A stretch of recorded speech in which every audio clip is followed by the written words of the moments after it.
Bom dia.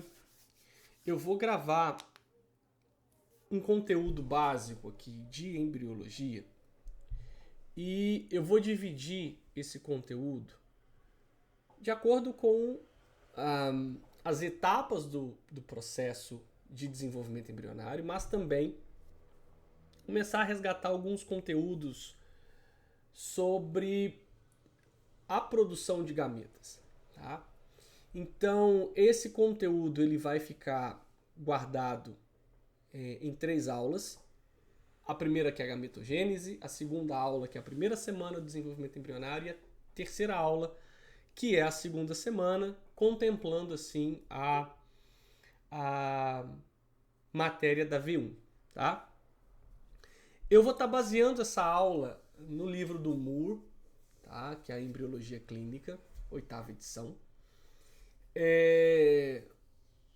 Alguns conceitos, principalmente na gametogênese, quando esbarramos na genética, podem ter algumas visões um pouco diferentes do que a embriologia clínica estuda, tá? Alguns mecanismos eles são conhecidos, mas não são tão bem elucidados, tá? Como a gente vai ver que pela embriologia o óvulo tem um mecanismo que bloqueia a polispermia, mas a gente esbarra numa pergunta como que a gente explica algumas trissomias provenientes do espermatozoide, tá? Mas espero que ao final essas 3 aulas ajudem vocês no estudo. Não se limitem só a essa aula, mas usem como base, tá? Então eu vou tentar fazer aqui um apanhado geral de tudo que em algumas semanas foi passado para todos vocês. E para quem está vendo essa aula pela primeira vez, fica aí o convite para assistir todas as demais. Então, basicamente, se pensarmos que todo indivíduo que possui ou não um dimorfismo sexual, por que eu estou falando isso? Porque existem espécies que só têm um único sexo, mas esse único sexo é capaz de transformar uma célula em gameta sem a necessidade de ter fecundação. Nós chamamos isso de partenogênese. Alguns organismos que possuem esse dimorfismo, como nós seres humanos, possuímos 2 sexos, então cada sexo é responsável pela produção de uma célula reprodutiva. E essa célula nós vamos chamar de gameta. Mas outros seres que também são dimórficos, a fêmea pode produzir os seus ovos sem a necessidade de ter o espermatozoide, mas esses ovos postos são todos inférteis, ou seja, dali não sai nenhum organismo, tá? Temos organismos que são triploides, ou seja, temos fêmeas partenogenéticas que produzem fêmeas e machos a partir dessa triploidia. Então, para não estender muito nessa diversidade, vou focar na gametogênese humana. No caso, os gametas são as nossas células reprodutivas e nós temos os gametas masculinos, que são os espermatozoides produzidos ao longo da vida do ser humano, com início na puberdade, e os gametas femininos, que são os ovócitos, oócitos, células ovo ou simplesmente óvulos, que são produzidos já intraútero e que começam a se tornar maduros e passivos de receber a fecundação após o início da puberdade, até um período em que a mulher ainda tem uma viabilidade hormonal significativa e o término da ovulação se dá ali na menopausa, tá? Então, no caso das fêmeas, né, ou seja, das mulheres, a maturação dos óvulos tem um momento especial, que é da menarca, ou seja, na primeira menstruação, até a menopausa, que é a última menstruação. E eu vou colocar essa palavra menstruação, mas na verdade, o sangramento menstrual, por assim dizer, ele no começo e na fase tardia, com relação à idade, ele pode não necessariamente acompanhar a ovulação. Espera-se que quando a mulher cresça e se desenvolva, a ovulação e a menstruação caminhem juntas, mas esses processos podem acontecer em momentos distintos por uma questão de maturidade do organismo, por uma questão de desenvolvimento e crescimento ou por ação externa. Daí nós podemos falar de uso de medicação, nós podemos falar de condições relacionadas à mulher, tá? Então, cada gameta irá possuir metade quantitativamente, mas não qualitativa, tá? Aqui fica uma questão importante, que nós temos 46 cromossomos no número total, ou seja, a célula primordial ela terá 46 cromossomos. Qualquer número que varia desses 46, então 47 ou 45, para mais ou para menos, nós estamos falando de uma alteração numérica, mas não necessariamente ter 46 significa que o indivíduo ele é dito normal, porque nós poderíamos estar falando das alterações cromossômicas estruturais, deleção, microdeleção, translocação e por aí vai. Então eu posso dizer que os mesmos, entre muitas aspas, tá? Os mesmos cromossomos que nós temos nos espermatozoides, com exceção do sexual, daí as aspas, são os mesmos que nós encontramos nos óvulos? Sim, quando estamos relacionando os cromossomos autossômicos. Então a diferença entre óvulo e espermatozoide é o cromossomo sexual, XY.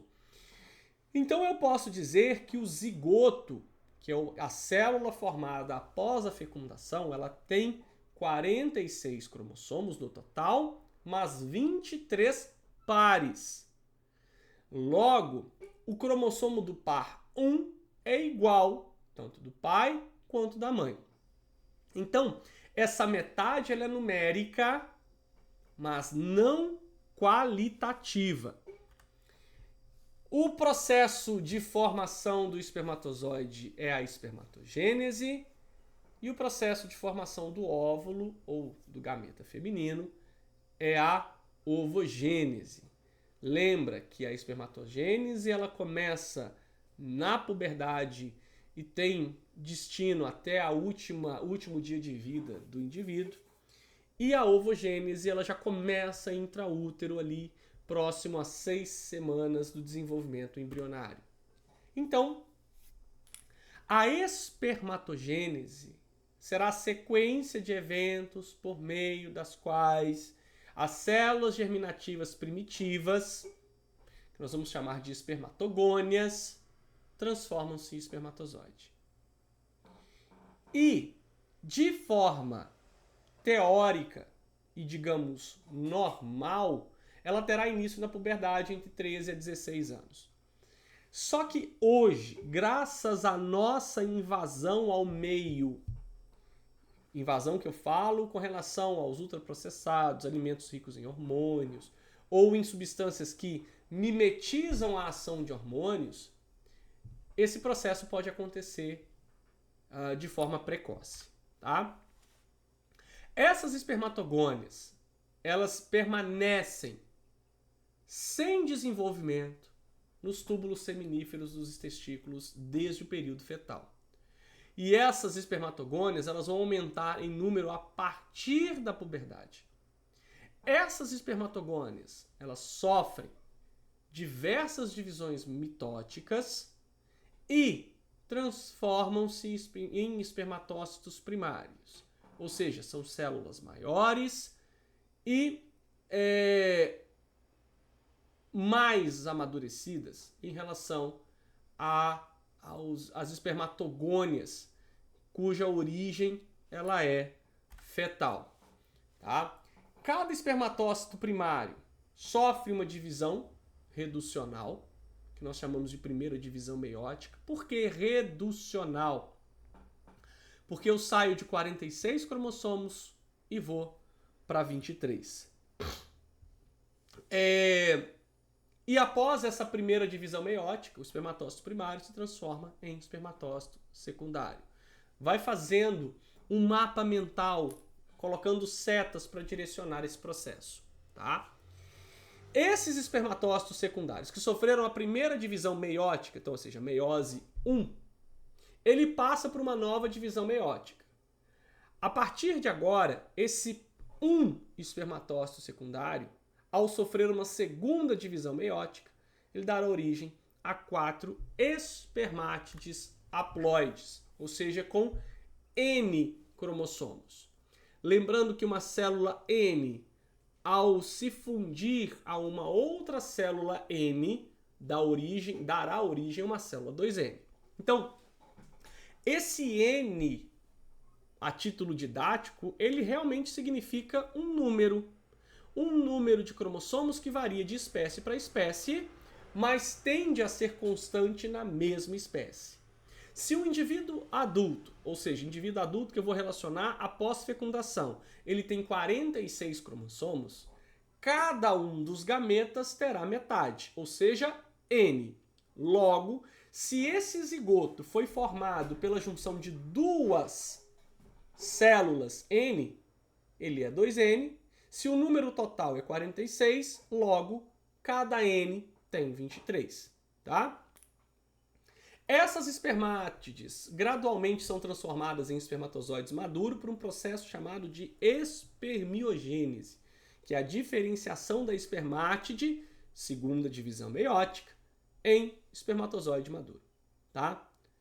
Todo esse processo demora em torno de 2 meses e quando essa espermatogênese, digamos assim, ela é completada, ou seja, quando a diferenciação da espermátide em espermatozoide termina, esses espermatozoides, eles entram na luz dos túbulos seminíferos, onde eles são transportados passivamente para o epidídimo, onde eles são armazenados e se transformam funcionalmente em espermatozoides maduros, tá? Logo, esse epidídimo, então, que vai armazenar os espermatozoides funcionalmente maduros, ele se comunica com os dutos deferentes que vão transportar esses espermatozoides para o canal da uretra, e aí nós temos o processo ejaculatório. Vale lembrar, então, que se formos associar a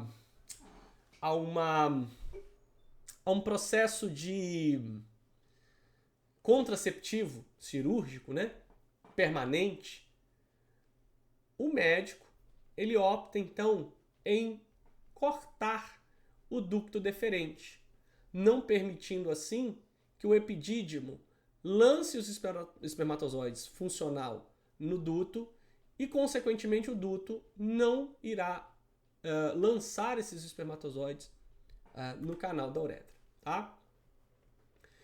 Então, para além da gente entender o processo de espermatogênese, ou seja, espermatogônia, espermátide, espermatozoide funcionalmente maduro, nós temos que entender que o processo de espermatogênese, bem como de ovogênese, para a maturação e desenvolvimento dessas células reprodutivas, ela precisa de um processo dependente. É um processo dependente de hormônio, tá? Então, a partir do momento em que o indivíduo do sexo masculino ele entra na puberdade, o hipotálamo ele começa a liberar os fatores gonadotróficos ou os fatores liberadores dos hormônios gonadotróficos. Esse fator estimula o hipotálamo a atuar na hipófise, permitindo que ela, a hipófise, libere 2 hormônios promotores de amadurecimento e de liberação desses gametas. Então nós temos o FSH, que é o folículo estimulante, e o LH, que é o luteinizante. Faz mais sentido entendê-los no ciclo menstrual feminino, tá? Então, o FSH ele estimula a espermatogênese e o LH estimula a produção de testosterona, tá? Tem uma função, né, no caso a testosterona, de induzir o desenvolvimento das características sexuais secundárias e elevação do desejo sexual, mas também não é só, tá? Então a gente pode falar da agressividade, até mesmo a testosterona, tanto para homens quanto mulheres, para o desenvolvimento neuronal, que é o que a gente vai ver mais à frente no desenvolvimento do cérebro, tá? Então todo esse processo é um processo de feedback negativo, ou seja, um processo de retroalimentação. Então a testosterona, ela induz o hipotálamo a produzir os hormônios gonadotróficos, que por sua vez estimula a hipófise, que por sua vez estimula o testículo. O testículo produz espermatozoide, o testículo é sensível à testosterona, o aumento da testosterona reduz a ação do hipotálamo. Os hormônios gonadotróficos caem. Quando o hormônio gonadotrófico cai, testosterona cai. Testosterona caindo, hipófise novamente é estimulada. Então, esse mecanismo de retroalimentação, ele não é duradouro nem permanente para que o ser humano não produza cargas excessivas desse hormônio e esse excesso venha a provocar disfunção, digamos assim, tá? Os espermatozoides maduros, tá? Então, se pensarmos na morfologia de uma célula, é uma célula móvel, tá? Que nada livremente, mas a sua atração e a sua motilidade também tem um quê de necessidade de hormônio sexual feminino, que vai atrair o espermatozoide para o óvulo. Muitos espermatozoides ditos maduros não têm cauda. Muitos espermatozoides maduros não possuem somente uma cauda, tá? Então a gente pode ter muitos espermatozoides disfuncionais, mas esses espermatozoides disfuncionais, sendo muito tendencioso, tá, usar a palavra raramente, né, porque a gente pode se surpreender com uma exceção à regra, mas raramente eles terão poder ou capacidade de se tornarem competentes para a fecundação, tá? 2/3, principalmente os 2/3 anteriores da cabeça do espermatozoide, é coberto pelo acrosoma, que é uma vesícula, tá? Contendo enzimas inativas, que só serão ativadas pelo óvulo, permitindo assim o processo de fertilização, tá? Essas enzimas vão facilitar a penetração do espermatozoide na corona radiata e na zona pelúcida do ovócito durante a fertilização, tá? No interior da cabeça nós temos o pronúcleo masculino, tá? Que é o fator de promoção da fecundação, tá? O que é lançado para o interior do óvulo. E essa motilidade do espermatozoide é dado pelo ATP presente na cauda do espermatozoide, nessa peça intermediária, tá? Como está sendo mostrado aqui nessa ilustração, tá? A partir do momento em que o acrossoma é capacitado pelo óvulo e o óvulo penetra a corona radiata e a zona pelúcida, e o material genético do cromossomo é lançado no interior do óvulo, ocorre o que a gente chama de reação zonal, ou reação de zona, em que o óvulo despolariza a membrana, libera íon bicarbonato para a membrana, permitindo que a partir de agora não seja mais possível a fixação de outro espermatozoide, tá? Então, em tese, o óvulo bloqueia naturalmente a polispermia, tá? A ovogênese é a sequência de eventos pelos quais as ovogônias são transformadas em óvulos maduros, tá? Esse processo inicia durante o período fetal e é completado depois da puberdade, continuando até a menopausa, tá? Os ovócitos primários permanecem em prófase suspensa por vários anos até que a maturidade sexual seja alcançada na puberdade e comecem os ciclos reprodutivos. Logo, um óvulo ele se torna uma célula muito velha. Logo, o óvulo, ele ao longo do tempo começa a perder a capacidade de reparar danos mutacionais. Logo, uma mulher em idade avançada tende a ter uma probabilidade maior de conceptos com mutações genéticas em relação a pessoas mais jovens, tá? Estatisticamente falando, tá? Durante a vida fetal, sexta semana em diante, as ovogônias se proliferam por divisão mitótica, tá? As ovogônias crescem para formar os ovócitos primários. Então, o que é o ovócito primário? O ovócito primário é uma célula imatura que não tem capacidade de sustentar uma fecundação, uma fertilização, melhor dizendo, e esse ovócito primário ele está latente, ele está paralisado na prófase 1 da meiose. O ovócito primário, mais uma camada de célula epitelial, é o folículo primordial. À medida que o ovócito primário cresce durante a puberdade, as células foliculares epiteliais se tornam cuboides, tecido epitelial de revestimento cúbico, e depois colunares, formando o folículo primário. Tá? Esse folículo primário ele é envolvido por uma camada de material glicoproteico amorfo, que é a zona pelúcida. Quando esse folículo primário ele apresenta mais de uma camada de células foliculares, então ele chama-se agora de folículo secundário. Tá? Os ovócitos primários eles vão iniciar a primeira divisão meiótica antes do nascimento, mas a prófase ela não se completa até a adolescência. Durante a adolescência, geralmente um folículo se torna maduro a cada mês e ocorre a ovulação. Mas esse processo de tentativa de amadurecimento se dá em vários folículos, mas apenas um é liberado.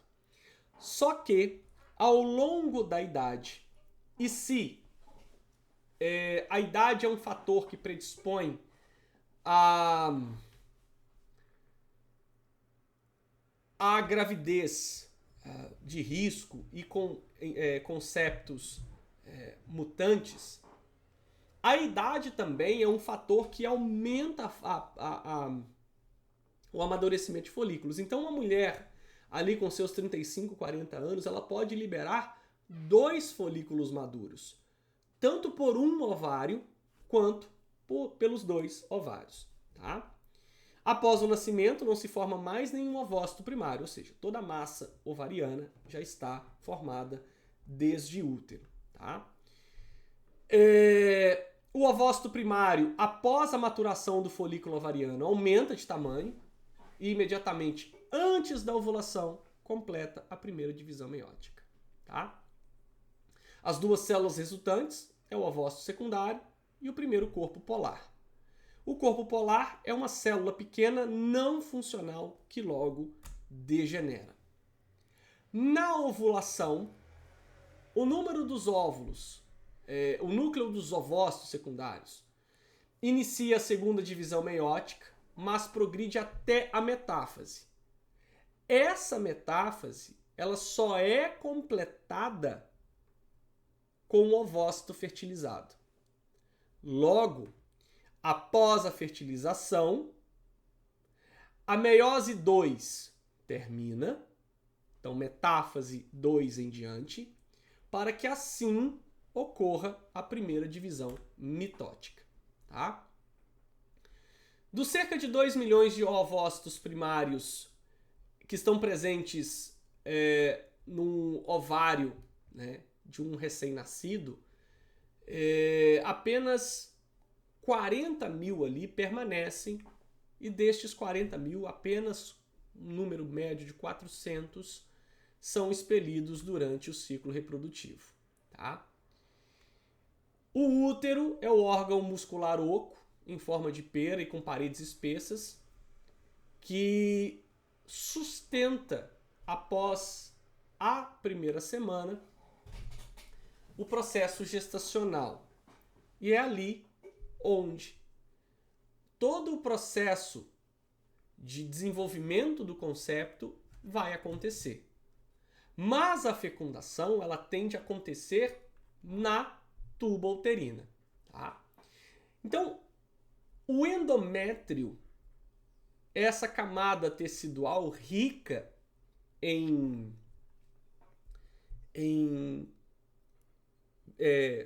vasos sanguíneos, né, ou de regiões altamente vascularizadas. Essa vascularização e essa espessura do endométrio aumenta com a ação da progesterona. Se a fecundação não ocorrer e a gravidez não acontecer, esse endométrio sofrerá necrose. E, com consequente necrose, a descamação do endométrio e o fluxo menstrual. Então percebam que enquanto nós conceituamos necrose e apoptose como morte celular programada na apoptose e morte celular patológica, né, por causa da necrose, há exceções à regra.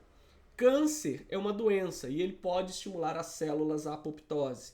Vírus é um parasita e ele pode induzir as células à apoptose.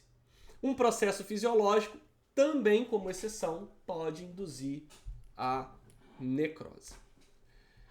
As tubas uterinas, antigamente chamada de trompas de Falópio, tá? É onde a fertilização acontece. E se a nidação do embrião se der na tuba, é uma gravidez ectópica. As tubas uterinas, elas se ligam ao ovário, puxando o óvulo, tá? E atraindo e impulsionando o óvulo até o útero, tá? Porque as células da tuba uterina são ricas em cílios, tá?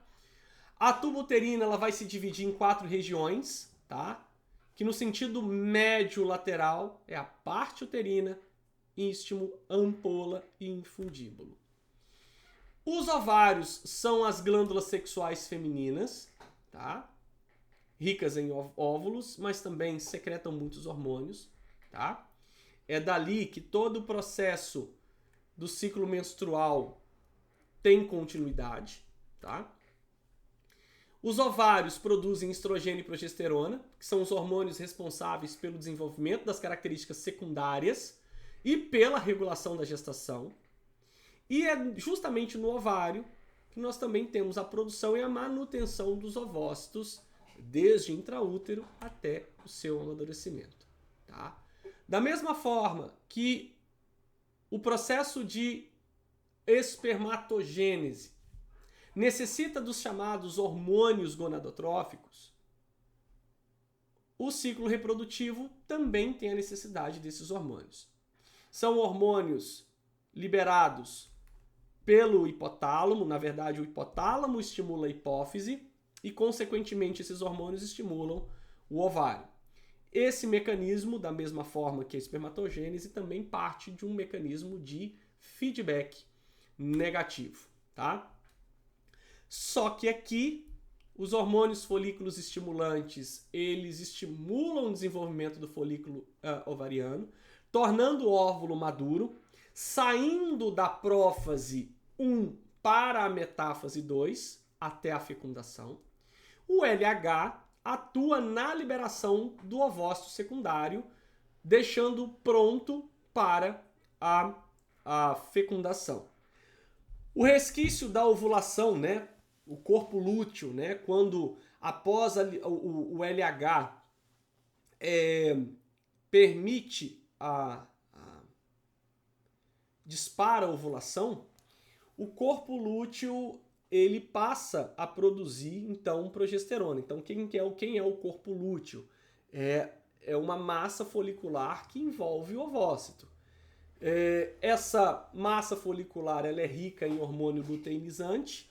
Após a ovulação, esse corpo lúteo, que não tem mais papel de estimular a ovulação, começa a produzir progesterona, que é uma estrutura que vai permitir que o endométrio se vascularize para sustentar a gravidez, tá?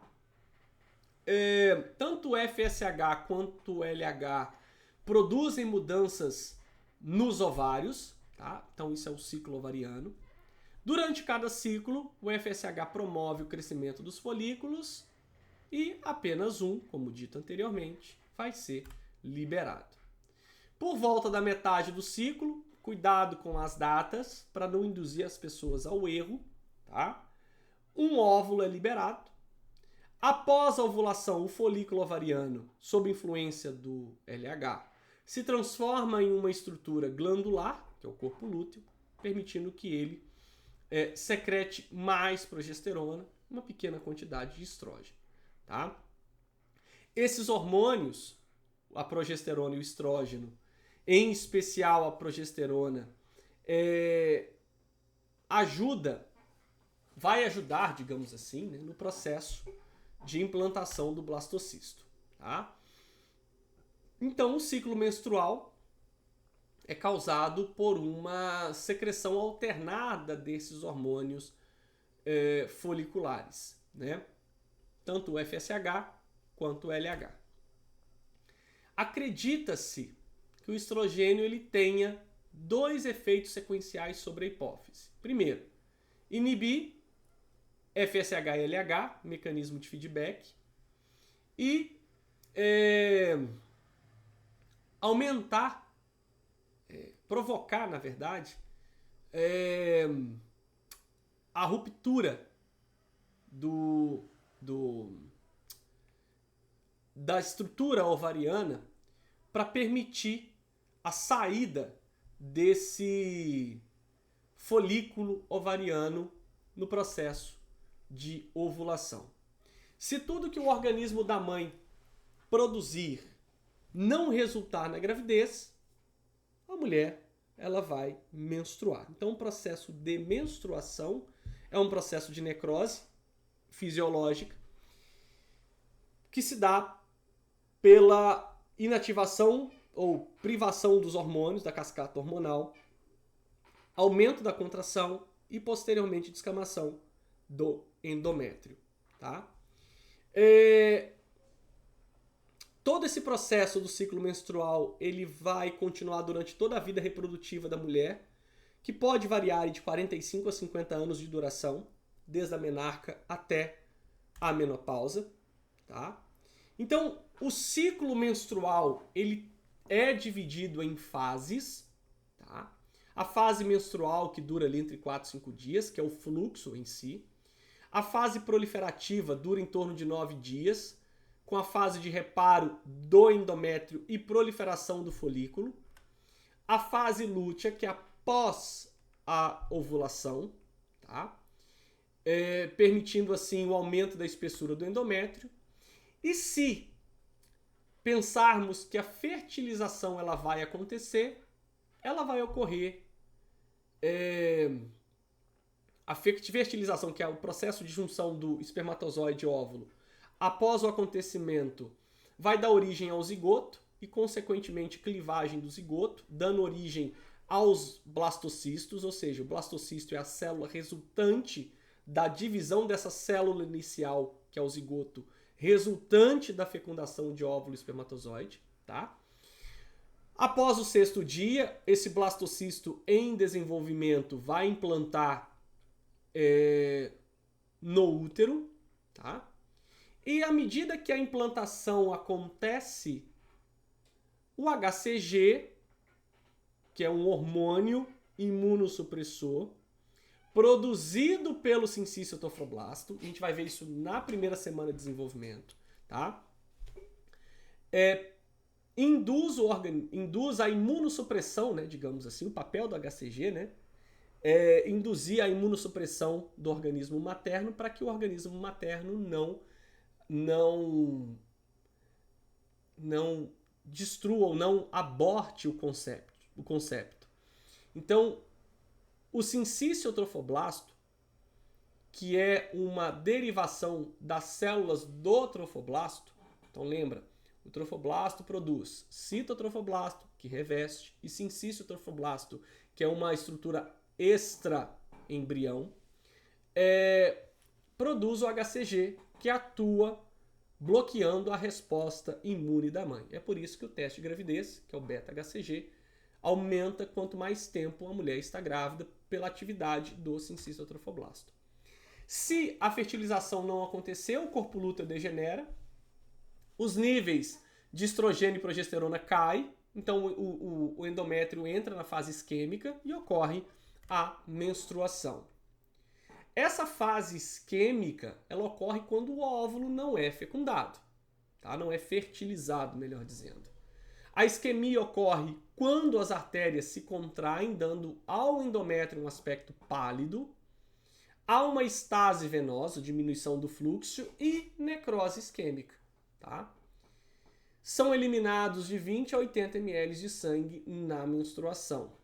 Obviamente, fluxos muito intensos podem ser ou estar associados à endometriose. A fase de gravidez, então, se ocorre a gestação, os ciclos menstruais cessam e o endométrio passa por uma fase gravídica. Então, nós não temos menstruação na gravidez. Qualquer sangramento que ocorrer pode estar ocasionado a outras tantas variáveis que não gestacional. Isso é muito importante, porque muitas vezes as mulheres relatam sangramento, mas esse sangramento não é um sangramento menstrual, tá? A gametogênese anormal pode levar a não disjunção, ou seja, a não migração dos cromossomos de um lado para o outro em forma equitativa. Essa disjunção, ela se dá pelo citoesqueleto em associação aos centríolos, que é uma organela fornecida pelo espermatozoide. Então, se esse citoesqueleto não ligar ao cromossomo, ele não vai ser arrastado de forma igualitária. Esse processo pode gerar células com números errados de cromossomos. Então, a gente pode falar de cromossomias numéricas, proporcionando aí um desenvolvimento anormal, como síndrome de Down, por exemplo, tá? A idade materna é geralmente entre 18 e 35, mas isso é uma estatística que pode variar de país para país, de cultura para cultura, hábitos de vida, estilo de vida diferente, tá? Então, cuidado com regra para essa questão, tá? Em uma ejaculação, mais de 10% dos gametas são anormais. Se um homem tiver mais de 20% dos gametas afetados, ele pode ser chamado de infértil. Então, raio-x, reação alérgica, alimentos, né? Estilo de vida pode provocar aniespermia, tá? Alguns ovócitos podem possuir 2 ou 3 núcleos, mas essas células morrem antes de alcançar a maturidade, tá? Então, esse processo é pouco frequente no óvulo, mas a incapacidade de regular a divisão celular é um mecanismo mais frequente que está associado à idade, tá? Essa síndrome, né, de Milteschmers, algumas mulheres elas podem relatar dor abdominal de intensidade variável durante a ovulação, tá? Essa dor ela é causada por um sangramento leve no interior da cavidade abdominal, resultando em dor súbita e constante na região inferolateral do abdômen. A anovulação, tá? Algumas mulheres não ovulam devido a alguma liberação inadequada de hormônios gonadotróficos, tá? E a gravidez múltipla, ela aumenta em até 10 vezes através dessa indução. Quando a gente pensa que se a gente estimular uma mulher que não está ovulando a receber exogenamente hormônios gonadotróficos, a gente pode potencializar o processo de gestação, tá? Ciclos menstruais anovulatórios, ele pode acontecer pela pílula anticontraceptiva, então esse é o princípio básico da contracepção, tá? Qualquer outro mecanismo não medicamentoso que naturalmente está provocando essa anovulação pode ser induzido, por exemplo, por distúrbios ovulatórios, problemas no ovário, câncer no ovário, tá? E fica aí um resuminho básico da aula para vocês, tá? Espero que vocês tenham gostado, bons estudos para vocês. É óbvio que foi uma aula bem rápida, bem resumida, tá? Mas isso vai ajudar demais os estudos de vocês.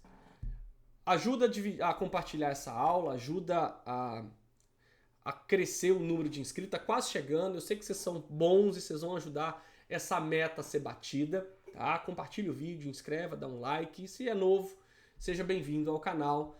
Até a próxima aula. Obrigado.